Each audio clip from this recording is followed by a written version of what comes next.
Hello everyone, welcome to my tech अभ्यासिका YouTube channel. Friends, आजच्या क्लासमध्ये काही टर्म पाहणार आहोत, जसं की रेपॉजिटरी काय, कमिट काय, याबद्दल आपण पाहणार आहोत. सर्वात पहिले रेपॉजिटरी बद्दल पाहू. Repository is a place where you have all your codes or kind of folder or server. It is a kind of folder relate to one product. Changes are propose to the particular repository. यामध्ये पाहिलं तर आपले जेवढे codes आहेत ते या रेपॉजिटरीमध्ये राहते. याला एक काइंड ऑफ फोल्डर म्हणा किंवा अशा प्रकारची जागा म्हणा ज्यामध्ये आपले सर्व कोड स्टोअर करून ठेवले जातात. प्रत्येक रेपॉजिटरी वेगवेगळ्या प्रोडक्टची आहे. सपोज आपण कोड लिहिलं एका कंपनीचं, तर त्याची वेगळी रेपॉजिटरी आहे. होऊ शकतं की आपण एकाच वेळेस 2-3 प्रोजेक्टवर काम करत आहे, तर या सर्वांची वेगवेगळी रेपॉजिटरी बनली असणार, तर ज्यामध्ये त्या कंपनीचं काम करून ठेवलं असणार. आपण जे पण चेंजेस करणार ते कोणत्या फाईलमध्ये, कोणत्या रेपॉजिटरीमध्ये करणार. असं नाही की कंपनीच्या 4 प्रोजेक्टवर काम करत आहोत तर चारमध्ये चेंज नाही करणार. आपण ज्यामध्ये काम करत आहे, ज्या प्रोजेक्टवर काम करत आहे, तर चेंजेस त्या प्रोजेक्टच्या रेपॉजिटरीमध्येच होणार. समोर जेव्हा चेंज करणार तेव्हा त्या रेपॉजिटरीच्या पर्टिक्युलर फोल्डरमध्येच होणार ज्यामध्ये आपण चेंज केलेलं आहे. ठीक आहे. तर जसं की आपण यामध्ये बघा, जसं की आपण 2-3 प्रोजेक्टवर काम करतो, तर सर्वांची यामध्ये वेगवेगळी रेपॉजिटरी बनली असणार ज्यामध्ये कंपनीचं जे काही कोड वगैरे, जे काही काम करून ठेवलेले आहे ते यामध्ये स्टोअर करून ठेवणार.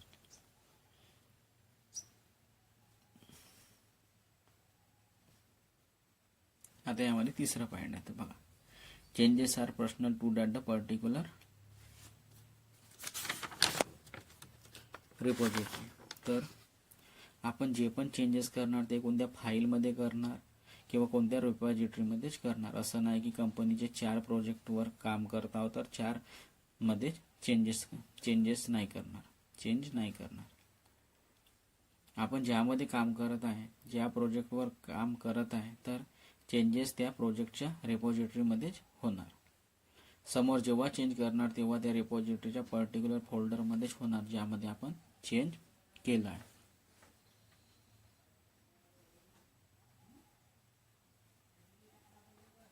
ठीक आहे. या गोष्टी आता आपल्याला समजल्या असणार. आता यामध्ये आणखी काही टर्म आहेत त्याबद्दल मी सांगत आहे. 1 बाय 1 त्या टर्मबद्दल सांगणार आहे की सर्व्हर कशाला म्हणतात, रेपॉजिटरी कशाला म्हणतात, ह्या गोष्टी मी आजच्या क्लासमध्ये सांगत आहे. आता सर्व्हर कशाला म्हणतात बघा. इट स्टोअर ऑल द रेपॉजिटरीज म्हणजे local repository. It contains metadata also. तर सर्व्हरची गोष्ट करणार तर आपण सर्व्हर म्हणू. लिनक्स मशीन घेतली, लिनक्स मशीनला सर्व्हर मशीन. AWS मध्ये तर लॅबमध्ये घेणार, AWS मध्ये लिनक्स मशीन घेणार आपली. तो हा आपला सर्व्हर आहे. असं नाही आहे की हा रिमोट रेपॉजिटरी ठेवतो. It is a store all repository. ठीक आहे. हा सर्व्हर रेपॉजिटरीला स्टोअर ठेवतो. यामध्ये हा सर्व्हर गिटहब वाला पण असू शकतो, ज्यामध्ये सेंट्रल रेपॉजिटरी राहते त्यामध्ये पण एक सर्व्हर असतो. सर्व्हरमध्ये रेपॉजिटरी ठेवतो. गिटहब सर्व्हरची गोष्ट आहे, तर जो गिटहब वाला सेंट्रल रेपॉजिटरीचं डेटा ठेवत आहे. आणि आपण गिटची गोष्ट करत आहे तर आपल्या लिनक्स मशीनची गिट आपण बनवलेला आहे लिनक्स मशीनमध्ये. ठीक आहे. लिनक्स मशीनमध्ये गिट इन्स्टॉल केला आहे तर त्यामध्ये आपण आपलं लोकल रेपॉजिटरीची गोष्ट करत आहे. तर सर्व्हर ते दोन्हीही आहे त्यामध्ये. ठीक आहे. लिनक्स मशीनमध्ये गिट इन्स्टॉल करून दाखवणार आहे मी ह्या गोष्टी. तर सर्व्हर रेपॉजिटरीला स्टोअर करतो लोकल मशीनमध्ये. लोकल सर्व्हर सेव्ह करतो आणि सेंट्रल रेपॉजिटरी आहे त्यामध्ये त्याच्या सेंट्रल सर्व्हर त्याच्या पूर्ण रेपॉजिटरी सेव्ह करून ठेवतो.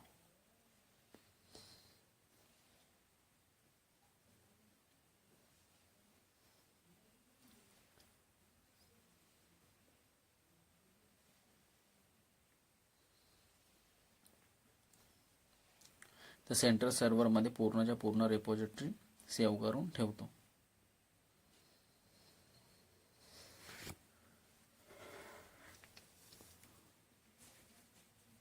आता यामध्ये मेटाडेटा काय आहे.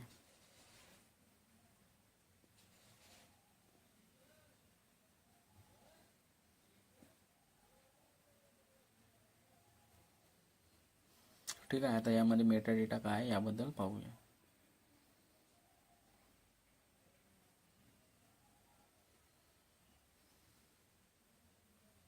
पहा आता यामध्ये मेटाडेटा काय आहे.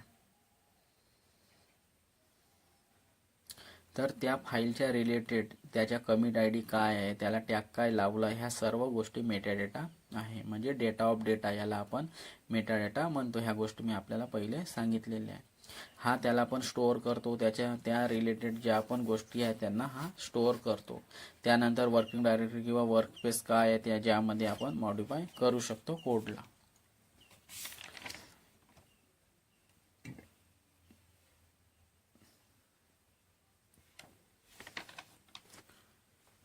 तर ह्या गोष्टी आहेत मेटाडेटा बद्दल. त्यानंतर वर्किंग डायरेक्टरी किंवा वर्कस्पेस काय आहे ज्यामध्ये आपण मॉडिफाय करू शकता कोडला. आता वर्किंग डायरेक्टरी आणि वर्कस्पेस बद्दल यामध्ये काही पॉईंट्स आहेत त्याबद्दल मी यामध्ये लिहून देत आहे. ठीक आहे, ज्यामध्ये आपण कोड वगैरे मॉडिफाय कोड लिहू शकतो त्याला आपण वर्किंग डायरेक्टरीमध्ये ह्या सर्व प्रकारचे काम आपण करतो.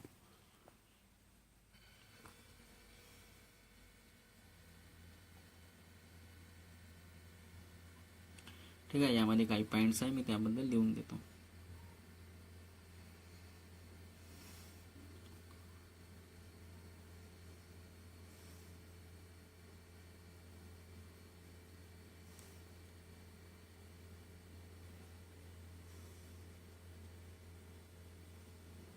तर बघा यामध्ये where you see files physically and do modification at a time you can work on particular branch.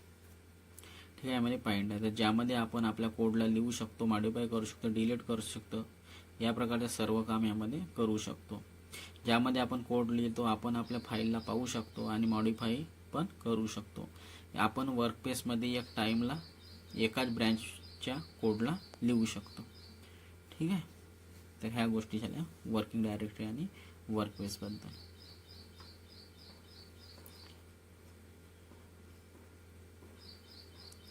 आता यामध्ये कोणकोणत्या स्टेजेस असतात याबद्दल आता यामध्ये मी सांगत आहे. ठीक आहे, त्याच्याबद्दल पॉईंट्स आणि त्याबद्दल आपण काय काय स्टेजेस आहेत त्याबद्दल मी लिहून देते. हे बघा यामध्ये वर्किंग डायरेक्टरी आणि वर्कस्पेसबद्दल यामध्ये काही पॉईंट्स आहेत ते मी याला लिहून देतात. बघा, in other CVCS developers generally makes modification and commit their changes directly to the repository but Git uses a different strategy. Git does not track each and every modified file. Whenever you do commit an operation, Git looks for the files present in the staging area. Only those files present in the staging area are considered for commit and not all the modified files. तर या प्रकारचे यामध्ये points लिहिलेले. आता यामध्ये कोणते कोणते stages असतात त्याबद्दल मी डायग्राममध्ये काढून दिलं. वर्किंग डायरेक्टरी यामधून ॲड केलं स्टेजिंग एरियामध्ये, यानंतर आपण कमिट केलं लोकल रिपॉझिटरीमध्ये आणि या पुश करते आपण गिटहबमध्ये. याबद्दल मी आपल्याला सांगितलेलं आहे. आता याला डिटेलमध्ये लिहिलं आहे की वर्किंग स्पेसबद्दल चांगल्याने आपल्याला समजलं पाहिजे, त्यासाठी यामध्ये पॉईंट मेन्शन केलेलं आहे. तर बघा मी नॉर्मल गोष्ट करणार तर आणखी सेंट्रल व्हर्जन कंट्रोल सिस्टम जे पहिले येत होते किंवा आता पण येते central version control system SVN येतो. तर ज्यामध्ये काम करत होतं की डेव्हलपर जनरली वर्किंग स्पेसमध्ये काम केलं आणि डायरेक्टली कमिट करून दिलं. यामध्ये स्टेजिंग एरियासारखं नाही राहत होतं.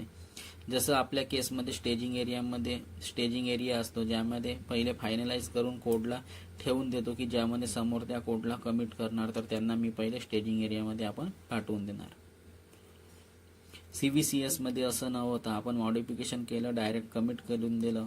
बट गिटच्या आतमध्ये जे वेगळी स्ट्रॅटर्जी यूज होते ज्यामध्ये गिट प्रत्येक मॉडिफाईड फाईलला चेक नाही करणार की या कोडमध्ये चेंज केला आहे की नाही केला आहे. तो या गोष्टीला लक्षात नाही ठेवणार. याच्यासाठी इझी आहे.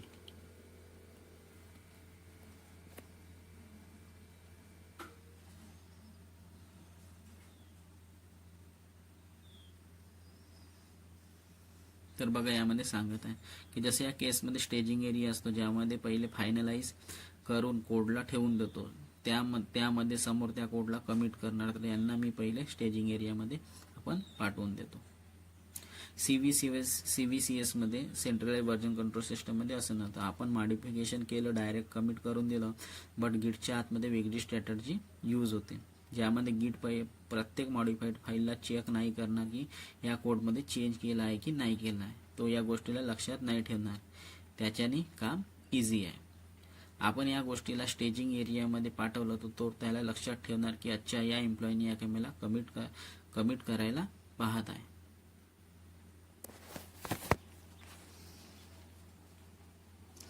तर बघा यामध्ये लिहून देत आहे की यामध्ये CVCS मध्ये तो जो मॉडिफाईड फाईल आहे याला तो चेक नाही करणार की यामध्ये काही चेंज केला आहे की नाही केला आहे. तो या गोष्टीला लक्षात नाही ठेवणार. याच्यासाठी ह्या प्रकारचे काम तो आहे तो इझी आहे. आपण ज्या त्या डायग्राममध्ये पहा त्यानुसार आपल्याला समजून येणार. आपण ज्या गोष्टी स्टेजिंग एरियामध्ये पाठवलं तो त्या लक्षात ठेवणार की अच्छा हा एम्प्लॉई या कामाला कमिट करायला पाहत आहे. गिट काय आहे? गिट नेहमी जेव्हा आपण कमिट ऑपरेशन करणार तो या फाईलला पाहणार, तो त्या फाईलला नाही पाहणार जे वर्किंग डायरेक्टरीमध्ये अवेलेबल आहे.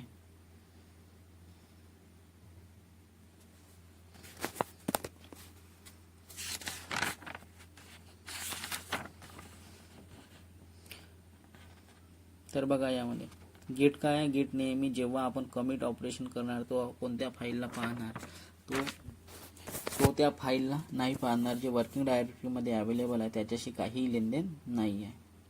यामध्ये जे पण काही चेंज करत आहे तो तर त्या फाईलला पाहणार स्टेजिंग एरियामध्ये अवेलेबल आहे. कारण तो हे मानून चालतो की आपण ज्या पण गोष्टी स्टेजिंग एरियामध्ये ॲड केलं आहे आपण त्यांना कमिट करणार.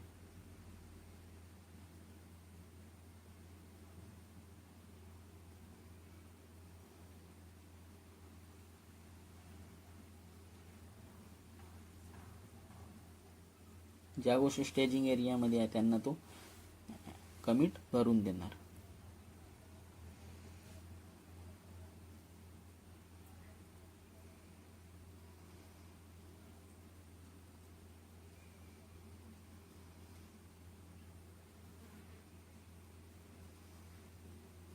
ठीक आहे. आता यामध्ये 2 स्टेजेस झाले, वर्किंग आणि स्टेजिंग एरिया. आता यामध्ये एररला मिनिमाइज करू शकता, कन्फ्युजिंगला मिनिमाइज, यामध्ये काही असेल त्याला आपण मिनिमाइज करू शकता आणि कामाला स्मूथ बनवू शकता.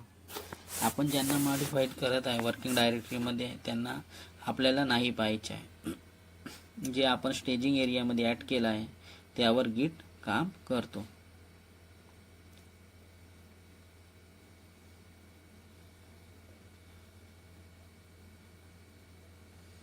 यामध्ये गिट काम करतो.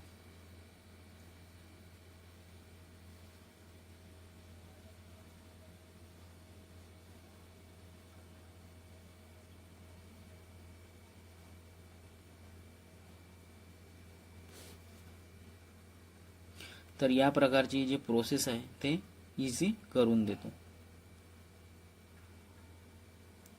तर यामध्ये ती प्रोसेस या प्रकारची बनवलेली आहे. सर्वात पहिले डायग्राममध्ये पहा. सर्वात पहिले वर्किंग डायरेक्टरीमध्ये काम करणार,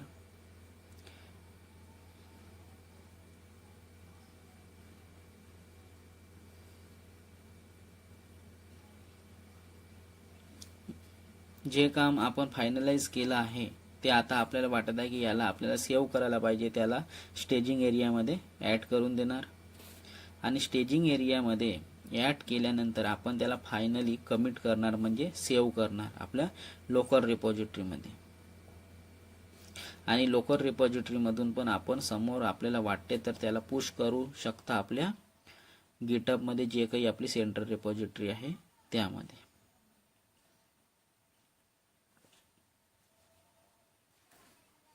म्हणजे गिटहबमध्ये पुश करणार. तर ही या प्रकारची ही एक प्रोसेस आहे. ठीक आहे. आता ही प्रोसेस कशा प्रकारे हे आपल्याला समजलं असणार. वर्किंग डायरेक्टरी, स्टेजिंग एरिया आणि लोकल रेपो ह्या आपल्याला स्टेजेस आता समजले असणार.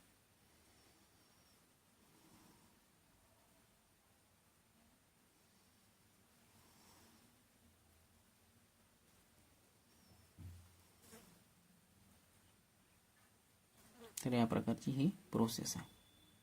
आता यामध्ये कमिटचं कॉन्सेप्ट आहे. तर बघा कमिट्सबद्दल पॉईंट लिहून दिला आहे. Store changes in repository you will get 1 commit. It is a 40 40 alphanumerical character. It uses SHA1 checksum concept. Even if you change one dot, commit ID will get change आणि it actually help you to track the changes. Commit is also named as SHA1 hash. या प्रकार हे 6 points आहे. आता यांना आपण discuss करूया. तर बघा, कमिटचं मिनिंग आहे कोडला स्टेजिंग एरियामधून लोकल रेपॉझिटरीमध्ये पाठवतो त्याला आपण कमिट किंवा याला आपण सेव्ह करू म्हणू शकतो. फायनलाइज करून सेव्ह करणे.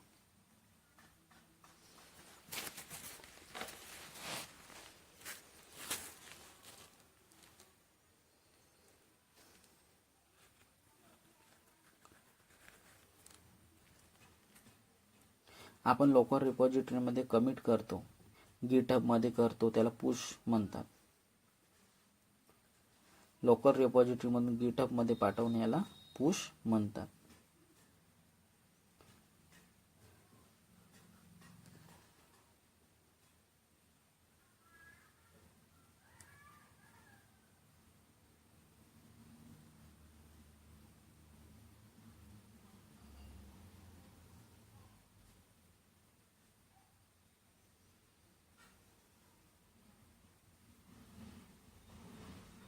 ठीक आहे, आता आपल्याला समजलं असणार. जेव्हा स्टोअर करणार त्याच्यासोबत आपल्याला एक कमिट आय डी मिळणार. या कमिट आय डीने फ्युचरमध्ये आपल्याला कोणती फाईल पाहायची असेल तर त्या कमिट आय डीने आपण पाहू शकतो. आपल्याला यामध्ये कमिट आय डी शो होणार. त्या कमिट आय डीने आपण त्या कोडला आपण पाहू शकतो की काय कोड आपण पुश केलो तर काय गोष्टी केल्या त्या गोष्टी आपण पाहू शकतो. पण आपण कमिट आय डीने आपल्या कोडला ट्रॅक पण करू शकतो.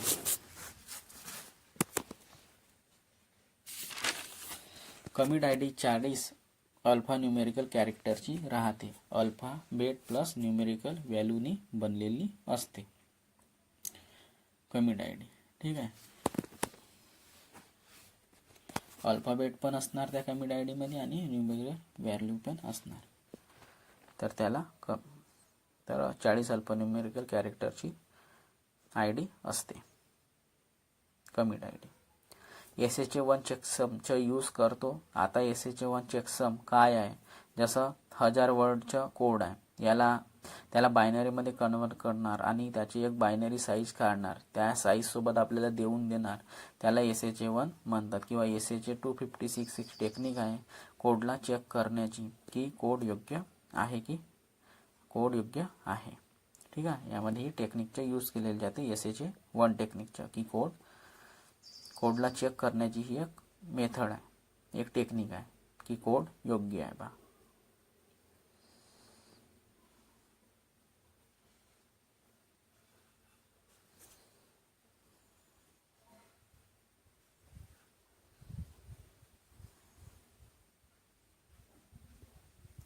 गिट ॲक्च्युली जो गिट आहे तो आपल्याला इंटिग्रिटी प्रोव्हाइड करतो. इंटिग्रिटीमध्ये यामध्ये मी चेकसम लावून दिला, मी आपल्या कोडला कमिट करून दिलं, सेव्ह करून दिलं, त्याच्यासोबत माझे एक चेकसम कॉन्सेप्ट येऊन गेलं. चेकसम कॉन्सेप्ट म्हणजे एक व्हॅल्यू राहते, याप्रमाणे ही व्हॅल्यू बायनरीतून कन्वर्ट करून मिळते.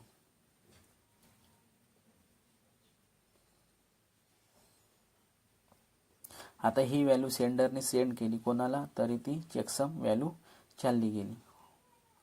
तर बघा, आता ही व्हॅल्यू सेंडरने सेंड केली कोणाला तर ही जे चेकसमची व्हॅल्यू आहे ही चालली गेली.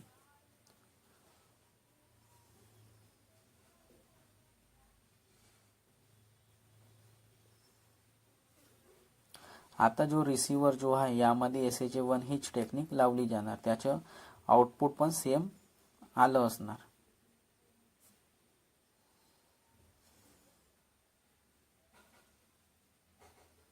सेंडरकडून ज्या पद्धतीने सेंड होणार त्याचप्रमाणे तो रिसिव्हरकडे पण तीच व्हॅल्यू सेम येणार,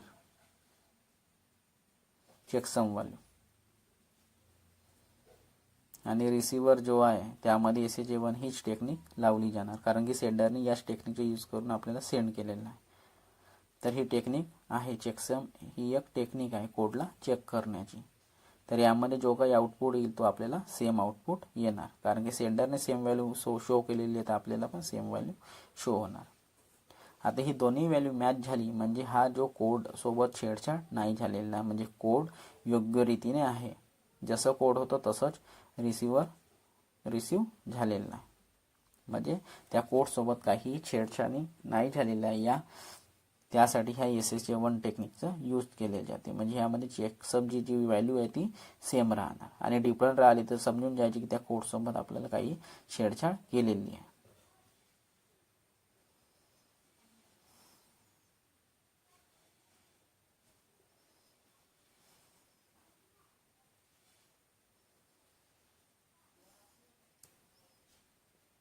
रिसीव झाली आहे कमिट केल्यावर. ठीक आहे, जी काय व्हॅल्यू आहे ती आपल्याला सेंडरने सेंड केलं ती रिसीव होऊन जाणार आणि ती व्हॅल्यू सेम राहणार. म्हणजे आपला जो कोड आहे तो योग्य रीतीने आहे की या कोडसोबत काहीही छेडछाड झालेली नाही. कोणतं एम्प्लॉई या कोडमध्ये काही थोडं पण चेंज करतो डॉट वगैरे तर हा जो चेकसम आहे हा चेंज होऊन जाणार. तर याची जी व्हॅल्यू आहे ती चेंज होऊन जाणार. जसं की 87 झालं, जेव्हा डेटा सेंड करणार तर तेव्हा त्याची व्हॅल्यू चेंज होणार. तेव्हा समजून जाणार की या कोडसोबत छेडछाड झालेला आहे. तर यामध्ये कमिटचं हा पण फायदा आहे की आपला जो डेटाचं जी इंटिग्रिटी आहे आपल्या डेटाच्या इंटिग्रिटीवर फोकस असतो की कोणी काही थोडं पण चेंज करणार तर समजून येणार. यासाठी चेकसम सेम असायला पाहिजे. ठीक आहे, यासाठी आपण या चेकसमचा यूज करतो कारण की आपल्याला हा इंटिग्रिटी प्रोव्हाइड करतो की जसं आपण कोड सेंड केला आहे तर रिसिव्हर साईडला पण सेमच कोड मिळालेला आहे की काही कोणी छेडछाड केलं असेल तर त्याला ॲटोमॅटिक समजून जाणार की या कोडसोबत छेडछाड केलेली आहे कारण की जी ID आहे ती चेंज होऊन जाणार.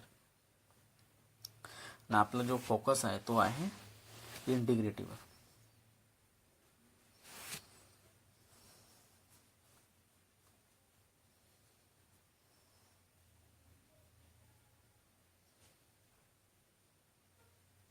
यासाठी जो चेकसम आहे तो सेम असायला पाहिजे.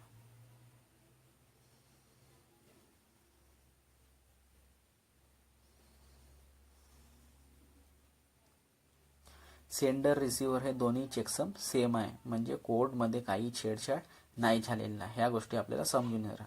काही चेंज झालं तर छेडछाड झाला आहे तर कोडसोबत तर हे आपल्याला चेकसमच्या बेसवर हा काम करत आहे तर आपल्याला समजून येणार की या कोडसोबत छेडछाड झालेली आहे. थोडीही व्हॅल्यू चेंज झाली तर आपल्याला समजून येणार की या कोडमध्ये चेंज झालेलं नाही, छेडछाड झालेली आहे तर ती व्हॅल्यू चेंज होऊन जाणार. ठीक आहे, तर हा चेकसमच्या बेसवर काम करतो.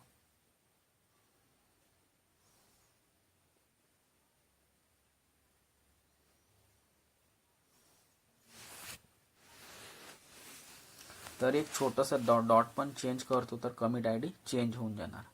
कारण चेंज झालं तर कमिट ID ट्रॅक करणं राहते ॲटोमॅटिकली की कोणत्या एम्प्लॉईनी काही कोडमध्ये चेंज केलं तर कमिट ID चेंज होऊन जाणार. मी ह्या गोष्टी सांगितल्या की कोणी काही त्याच्यासोबत काही छेडछाड केलं कोडसोबत ती जी ID आहे ती ॲटोमॅटिक चेंज होऊन जाणार. तर यामुळे आपल्याला ह्या गोष्टी समजून येतात की या कोडसोबत छेडछाड झालेली आहे. एवढी इंटिग्रिटी आपल्याला प्रोव्हाइड करतात. यामध्ये लहान लहान चेंजेसवर पण फोकस राहतो. कमिट ID चेंज झाली तर आपण पाहू शकतो की त्या एम्प्लॉईनी काही चेंज केलेला आहे.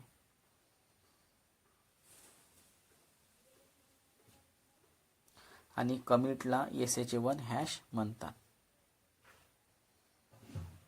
ठीक आहे, आणि यामध्ये लहान लहान चेंजेसवर पण फोकस राहतो. कमिट ID चेंज झाली तर आपण पाहू शकतो की त्या एम्प्लॉईनी यामध्ये काय चेंज केलेलं आहे.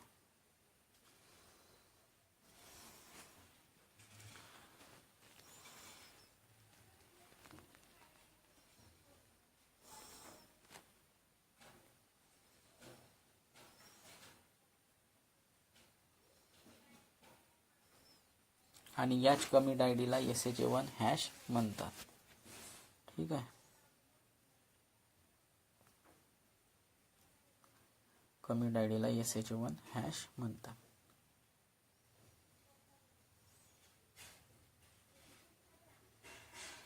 ह्या गोष्टी आता आपल्याला समजल्या असणार. ठीक आहे, आता यामध्ये कमिट ID वर्जन आणि ID आणि वर्जन याबद्दल काही पॉईंट्स लिहिले आहेत त्याबद्दल मी सांगत आहे. Reference to identify each change to identify who change the file.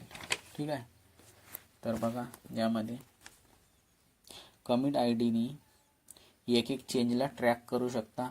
यामुळे ह्या गोष्टी पण माहिती होते की कमिट ID आहे ही कोणत्या युजरची आहे. यामुळे आपल्याला माहिती होणार की कोणत्या युजरनी कोडमध्ये काय चेंज केलेलं आहे. तर ह्या गोष्टी यामध्ये आपल्याला माहिती होऊन जाते. ठीक आहे. आपण कमिट आय डीने काय काय चेंज झाले याला आपण ट्रॅक पण करू शकतो. आणि यामध्ये दुसरं पॉईंटचं मिनिंग आहे, यामुळे ह्या गोष्टी पण माहिती होतात की कमिट आय डी आहे ही कोणत्या युजरची आहे. यामुळे आपल्याला माहिती होणार की कोणत्या युजरने कोडमध्ये काय चेंज केलं आहे. ठीक आहे. तर ह्या गोष्टी पण आपल्याला माहिती होतात. ठीक आहे. त्या कमिट आय डीमध्ये त्या कोडमध्ये काही चेंज झालं असेल तर commit I D automatic change होऊन जाते. तर आपल्याला माहिती होते की कशा पद्धतीने यामध्ये चेंज केलेलं आहे. ठीक आहे. आता यामध्ये टॅगचं आहे बघा. Tag assign a meaningful name with a specific version in the repository. Once a tag is created for a particular save, even if you create a new commit it will not be updated.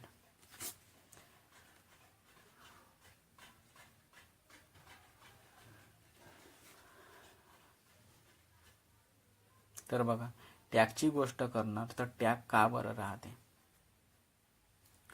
कारण commit I D G राहते ती अल्फान्यूमेरिकल राहते. Alphabet plus numerical वाली मिळून commit I D बनली जाते. तर आपल्याला समजत नाही की आपण यामध्ये ट्रॅक नाही करू शकत की एम्प्लॉयनी या कोडमध्ये काय चेंज केलेलं आहे.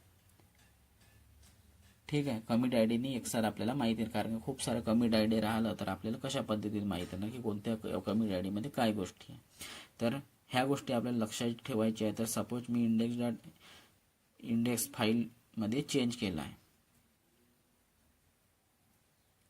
तर मी टॅग लावून देणार की आय चेंज इंडेक्स फाईल. तर अशा प्रकारे लिहिणार, म्हणजे मी कमिट आय डी सोबत एक टॅग लावून देणार. तर यामुळे आपल्याला ह्या गोष्टी माहिती होणार की यामध्ये मी चेंज केलं आहे. तर जेव्हा पण एम्प्लॉई त्या कमिट आय डीला पाहणार तर त्याला टॅग शो होणार, म्हणजे त्याला समजून जाणार की ह्या एम्प्लॉईने इंडेक्स फाईलमध्ये चेंज केलेला आहे. तर त्या ज्या कमिट आय डी आहे त्यामध्ये आपण एक टॅग लावून देणार. ज्या पद्धतीने आपण काही चेंज करत आहोत तर त्या कमिट आय डी सोबत आपण एक टॅग लावून देणार. जसं की मी यामध्ये लावत आहे आय चेंज इंडेक्स फाईल. तर असं लिहिणार, म्हणजे मी कमिट आय डी सोबत एक टॅग लावून देत आहे. तर जेव्हा पण एम्प्लॉई त्या कमिट आय डीला पाहणार तर त्याला टॅग शो होणार, म्हणजे त्याला समजून जाणार की या एम्प्लॉईने इंडेक्स फाईलमध्ये चेंज केला आहे. तर ही जी कमिट आय डी आहे त्या कोडची आहे.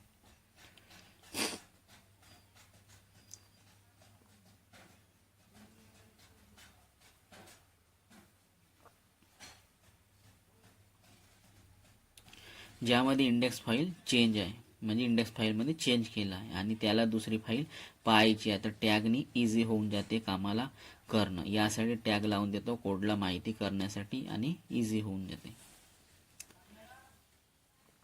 टॅगनी आपण ह्युमन रिडेबल फॉर्मॅटमध्ये लिहून देतो, त्यामुळे आपल्याला समजून येते की आपण काय केलेलं आहे. ठीक आहे. यासाठी आपण टॅग लावतो.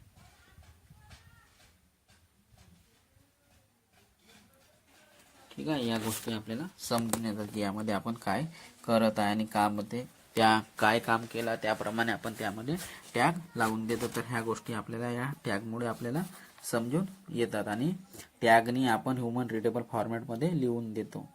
यामुळे आपल्याला समजून येतात की आपण काय काम केलेलं आहे. ही इम्पॉर्टंट गोष्ट आहे. आपण एक वेळा फाईलला सेव्ह करून दिला आणि त्यानंतर पण आपण फ्युचरमध्ये चेंजेस केलं तर त्या फाईलमध्ये टॅग चेंज नाही होणार, टॅग तसाच राहणार. ठीक आहे. टॅग चेंज नाही होणार, टॅग त्याचप्रमाणे राहणार. जसं दिलेलं आहे त्याचप्रमाणे तो टॅग जसं तर तसंच राहतो. आता यामध्ये स्नॅपशॉटचं कॉन्सेप्ट आहे त्याबद्दल पण मी सांगून देत आहे. तर बघा, स्नॅपशॉटचे काही पॉईंट्स आहेत ते लिहून दिले आहे. Represent some data of particular time. It is always incremental, that is it store the changes append data only, not entire copy. तर बघा, यामध्ये मी सांगत आहे स्नॅपशॉट आपल्याला माहिती आहे. जेव्हा आपण कमिट करतो तर तेव्हा त्याचे एक स्नॅपशॉट बनतो. फ्युचरमध्ये त्या फाईलमध्ये पुन्हा चेंज केलं आणि कमिट केलं तर त्याचे नवीन इन्क्रिमेंटल स्नॅपशॉट बनणार.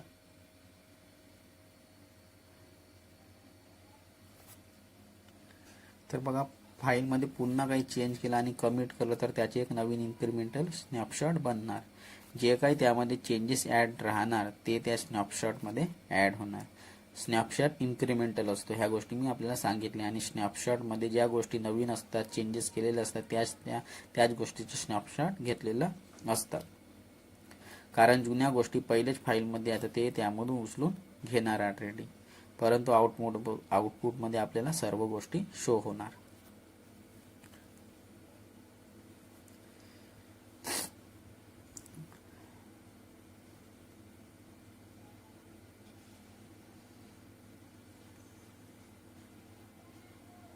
आणि जुन्या गोष्टी पहिलेच त्या फाईलमध्ये राहणार, फक्त नवीन गोष्टी त्यामध्ये ॲड होणार, परंतु आपल्याला जो डेटा होणार तो पूर्ण शो होणार.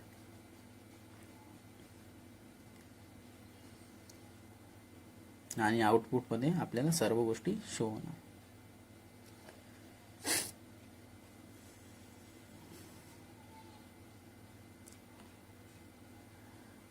आणि जो स्नॅपशॉट जो राहतो तो इन्क्रिमेंटल करत आहे आणि इन्क्रिमेंटल राहतो. आणि जो पी स्नॅपशॉट घेतो तो इन्क्रिमेंट घेतो.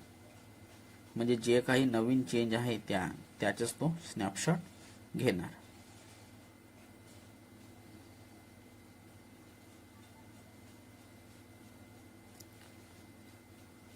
म्हणजे जे काही नवीन गोष्टी आहेत म्हणजे इन्क्रिमेंट आहे त्या गोष्टीच तो यामध्ये नवीन जे काही चेंजेस आहे त्याच्याच तो स्नॅपशॉट घेणार.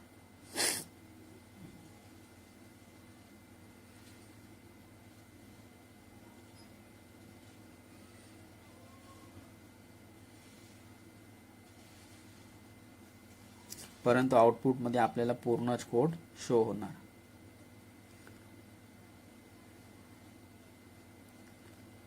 कारण बॅकएंडमध्ये असंच डिफाईन केलेलं आहे. ह्या गोष्टी सर्व डिफाईन केलेल्या ऑलरेडी स्नॅपशॉटमध्ये. ह्या गोष्टी पण लिहून देतात कारण बॅकएंडमध्ये याच प्रकारे डिफाईन केलेलं आहे कोडमध्ये वगैरे.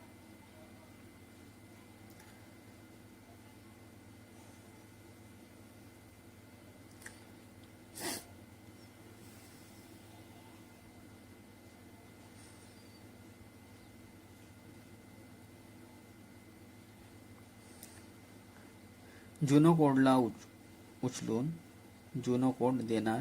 ठीक आहे, जुनो पण कोड देणार प्लस नवीन कोडला उचलून नवीन कोड देणार. म्हणजे असं नवीन प्लस जुना कोड आपल्याला दोन्ही शो होणार आपल्या आउटपुटमध्ये. ठीक आहे.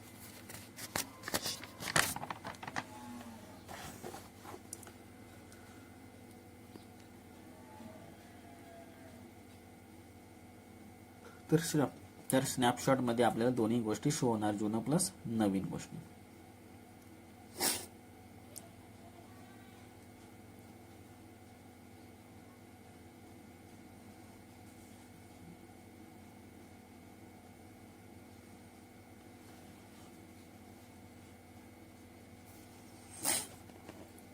कोड आपल्याला पूर्ण शो होणार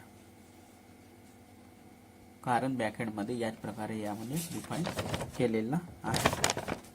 आणि स्नॅपशॉटचे मिनिंग काय आहे की आपल्याला हा पर्टिक्युलर टाइममध्ये काय झाला आहे तो या गोष्टी आपल्याला शो होणार. तर आपण जेवढ्या वेळा कोड कमिट करणार स्नॅपशॉट केला आहे त्या वेळेला काय काम केलं आहे तो एक स्नॅपशॉट आहे. तो एक पर्टिक्युलर टाइमचं राहतो स्नॅपशॉट. आणि स्नॅपशॉट नेहमी इन्क्रिमेंटल राहतो.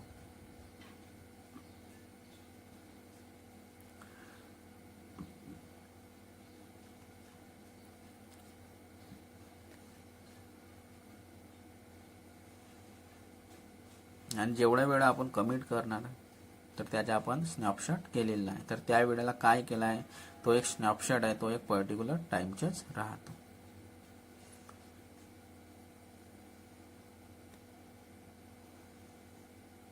स्नॅपशॉट हा एक पर्टिक्युलर टाइमचाच राहतो आणि स्नॅपशॉट नेहमी इन्क्रिमेंटल राहतो.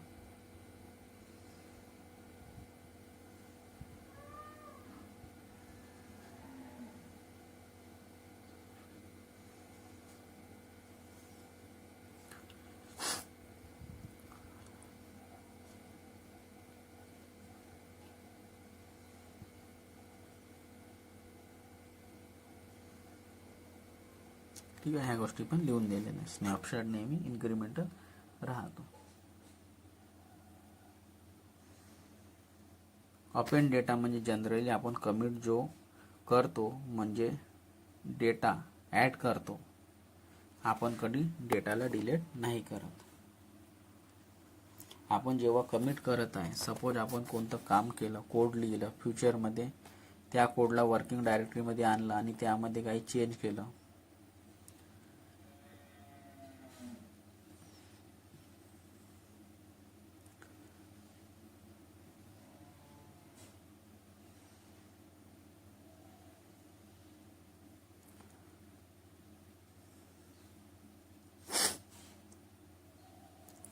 म्हणजे आपण त्या कोडला बघा, सपोज आपण कोणतं काम केलं, कोड लिहून दिलं, फ्युचरमध्ये त्या कोडला वर्किंग डायरेक्टरीमध्ये आणलं आणि त्यामध्ये काही चेंज केलं,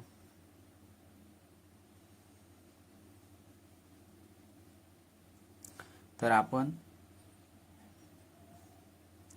जुनं कोडला डिलीट नाही करत. केव्हाही आपण जुन्या कोडमध्ये नवीन गोष्टी ॲड करतो आणि ॲड करून आपण कमिट करतो, म्हणजे जनरली आपण अपेंड करतो. ठीक आहे, जुन्या गोष्टीला यामध्ये डिलीट नाही करत, आपण जुन्या गोष्टीमध्ये नवीन गोष्टी ॲड करतो आणि आपण कमिट करतो, ॲड करून आपण कमिट करतो, म्हणजे जनरली आपण त्या गोष्टीला अपेंड करतो. अपेंड करतो.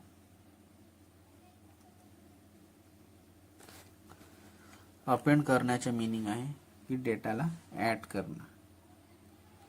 ठीक आहे, या गोष्टी मी आपल्याला सांगितल्या. अपेंड करण्याचे मीनिंग आहे की डेटाला ॲड करणं, नवीन डेटाला जोडणं, नवीन जो काही डेटा आहे त्याला जोडत आहे. तर कमिटच्या आतमध्ये आपण जनरली नवीन नवीन कमिट करतो.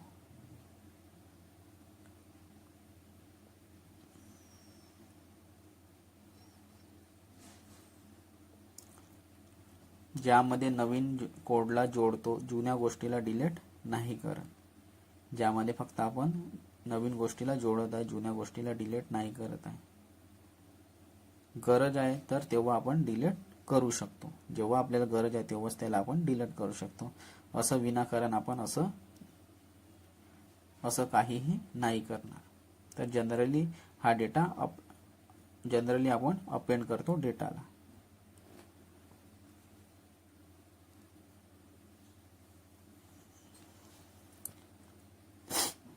यामधून आपण जुन्या गोष्टीला वाटते तेव्हाच आपण डिलीट करणार, अदरवाईज आपण डिलीट असं काही यामध्ये नाही करणार.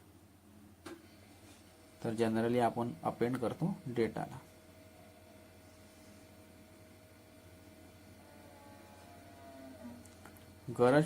गरज आहे तेव्हाच आपण डेटाला डिलीट करणार.